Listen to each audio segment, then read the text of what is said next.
한미글로벌 김태수 대표 통해서 미국 증시 알아봤습니다. 외신도 함께 자세하게 들어가 보도록 하죠. 오늘의 외신 네컷입니다. 간밤에 나온 사진 네컷입니다. 우선 미국 정부가 SK하이닉스의 보조금을 확정했다라는 소식이 있었습니다. 그런데 바이든과 트럼프 간의 대립이 깊어지고 있습니다. 그런 와중에 예산안 합의 도출이 좀 어려워 보이고 있는 상황입니다.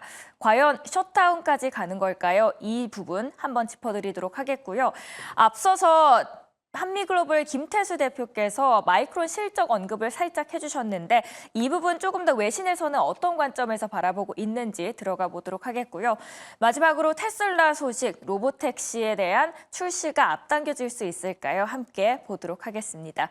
자, 오늘의 첫 번째 소식입니다. 마켓워치에서 나왔던 보도입니다. 미국의 반도체 기업인 마이크론이 장중에는 16% 급락을 했습니다. 실적 잘 나왔음에도 불구하고 예상치에 미치지 못했다라는 이유 때문에 주가가 하락했고요. 그러자 월가에서 BOA에서는 목표 주가를 하향했습니다. 자, 마이크론의 향방은 어떻게 될까요? 앞으로 한번 전망 보시죠.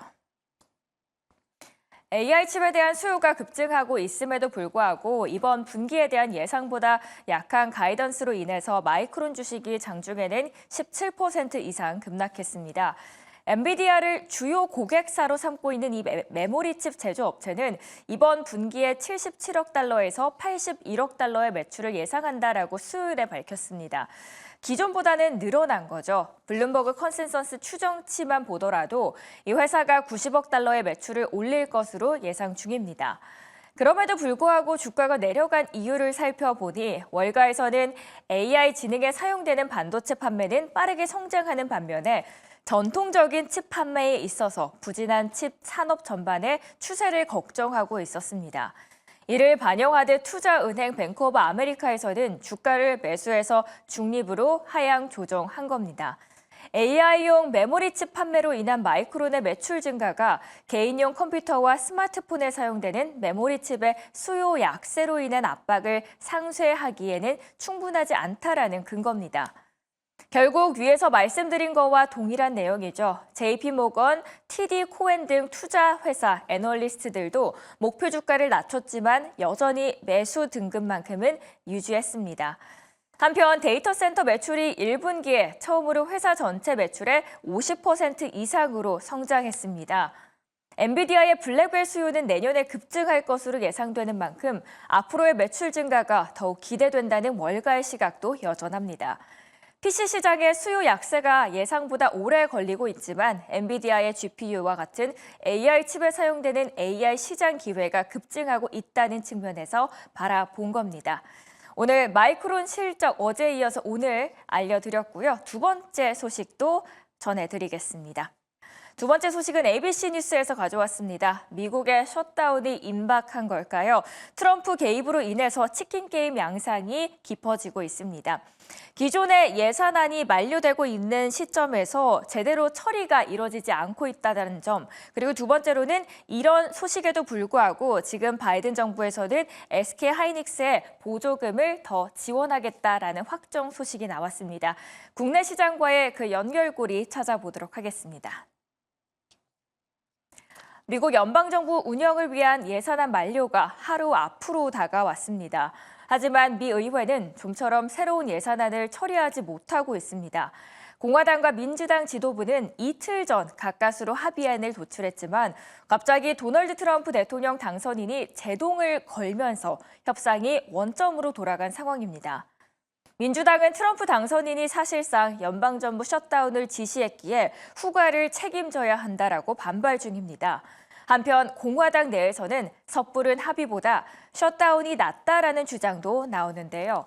양보 없이 극단으로 치닫는 치킨 게임이 벌어지는 모습입니다. 우선 미국은 다음해 연방정부 회계연도 예산이 그해 10월부터 적용이 됩니다. 앞서 의회는 이달 20일까지 적용되는 3개월짜리 임시 예산안만 처리를 했었죠. 내일까지는 새로운 예산안을 통과시켜야 연방정부의 정상적인 운영이 가능한데요. 문제는 현재로서 처리가 불투명해 보인다는 겁니다. 앞서 언급해드렸듯이 공화당 내부에서는 연방 정부 셧다운도 감내해야 한다라는 목소리가 공공연히 나오고 있습니다.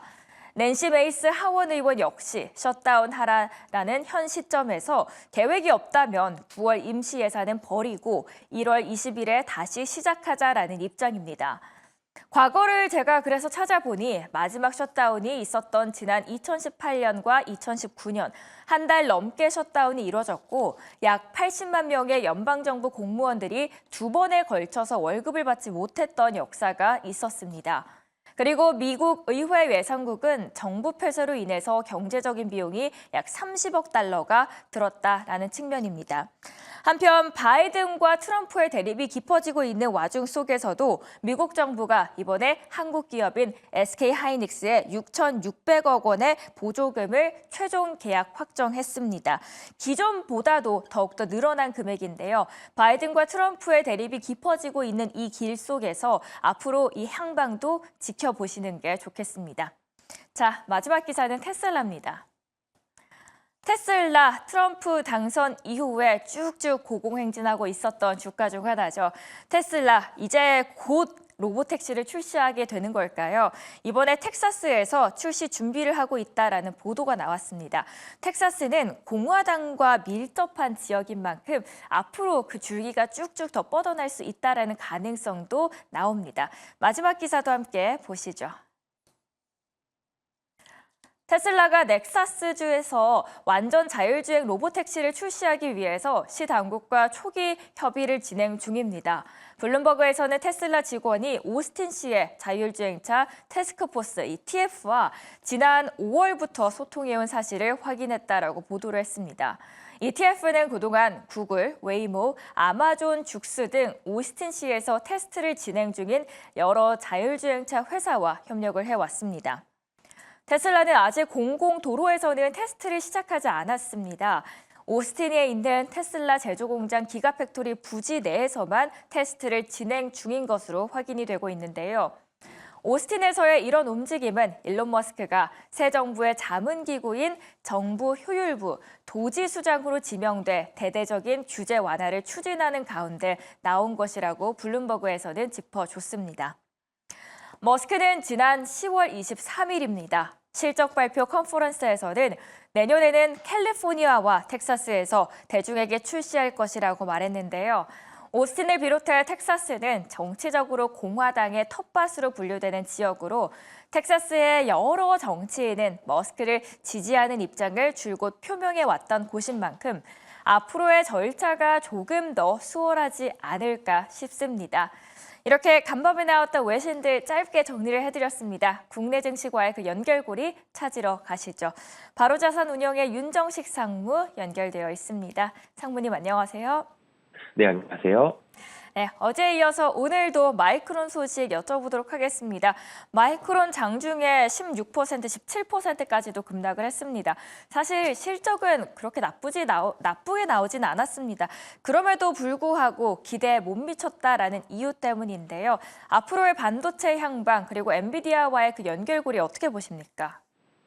네, 사실 이 반도체주의 미국에서의 흐름들이 엔비디아가 제일 처음에 좋았고요. 그리고 이 브로드컴의 움직임들이 좋았습니다. 그런데 마이크론에서 분위기가 확 좋지 않게 되면서 반도체 분위기가 많이 나빠지는 그런 모습들을 보여줬는데요. 마이크론 테크놀로지가 사실은 어제 그저께 밤이죠. 그러니까 한국으로 따졌을 때는 하루 더 전에 미국 시간에서 장을 마치고 나서 이 실적을 발표를 했고요.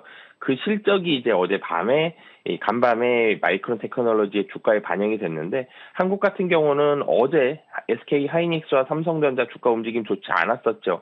이 선반영된 부분들이 좀 있습니다. 마이크론 테크놀로지와 엔비디아를 좀 비교를 해보자면 둘 다 반도체 섹터에 묶이는 건 맞지만 마이크론 테크놀로지 같은 경우는 낸드와 D램 중심으로 움직이고 있고요. 이 엔비디아와 같은 경우는 AI 반도체, 특히 HBM이 특히 국내에서는 많이 연결이 되는 그런 모습들을 보여주고 있습니다. 그렇기 때문에 사실 실질적으로는 마이크론이 전통적인 반도체, 그리고 엔비디아가 최근에 좀 더 화두가 되고 있는 반도체 이렇게 중심으로 보시면 되는데 마이크론 테크놀로지의 주가가 많이 떨어졌고 한국에서의 SK 하이닉스와 삼성전자의 주가가 많이 떨어졌던 이슈들을 좀 살펴보면 사실 주가가 미국에서 좀 많이 올라 있었죠. 이런 부분들에 대해서 조정을 좀 받으면서 투심이 좀 약해졌는데 엔비디아의 주가는 어젯밤에 잘 버텨줬습니다.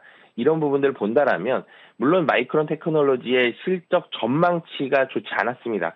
최근의 주가의 움직임들을 보면 지금의 주가는 어닝 쇼크가 나오지 않는다라면 어느 정도 선방이 되는 모습들이 있지만 이 가이던스, 그러니까 전망치에 대해서 이 부정적으로 얘기를 한다라면 주가가 상당히 좀 많이 떨어지는 이런 모습들을 최근에 많이 보여주고 있거든요. 마이크론 테크놀로지도 지금의 주가보다는 지금의 실적보다는 향후에 가이던스에 대한 부정적인 부분들이 주가의 상당 부분 좀 많이 반영이 되어 있다라고 보시면 되겠고요. 미국에서도 이 주가의 급등락이 좀 최근 들어서 많이 나오고 있습니다. 시장이 상당히 예민해져 있기 때문에 이 예민해져 있는 상황 속에서는 호재보다는 악재에 훨씬 더 민감하고 훨씬 더 빠르게 반응을 하는 경향들이 좀 많은데 이런 모습들이 복합적으로 마이크론 테크놀로지에 반영이 되어 있습니다. 근데 마이크론 테크놀로지 주가가 많이 떨어졌고 만약에 엔비디아도 상당히 크게 급락을 했다라면 SK 하이닉스와 삼성전자도 계속적으로 좀 하락할 가능성이 높은데 엔비디아는 어느 정도 잘 버텨줬죠. 그렇기 때문에 국내 증시 SK 하이닉스와 삼성전자 어제 선반영되어 있는 부분들도 있고 이런 부분들이 복합적으로 본다라면은 오늘 같은 경우 삼성전자와 SK 하이닉스의 주가는 어제와 같은 급락은 나타날 가능성은 좀 낮다라고 보시면 되겠습니다.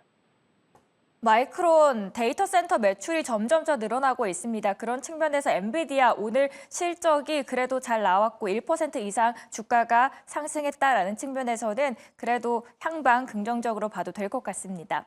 그 옆에 트럼프 보이시죠? 굉장히 화가 난 모습인데요. 예산안 통과가 좀처럼 쉽지 않아 보입니다. 이전에 셧다운 이야기까지 나오고 있는 상황인데 어떻게 앞으로 미국의 정부 보십니까?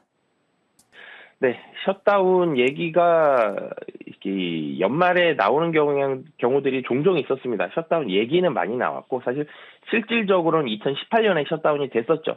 약간 2달 정도 이 연방정부 공무원들에 대한 급여가 미지급되는 그런 부분들이 있었는데 지금의 정부와 이 앞으로의 정부가 다릅니다. 미국에서도. 그렇기 때문에 이 부분에 있어서의 의견 차이가 좁혀지지 못했고 이 상황들이 셧다운의 얘기까지 좀 나오는 그런 모습들을 보여줬는데요.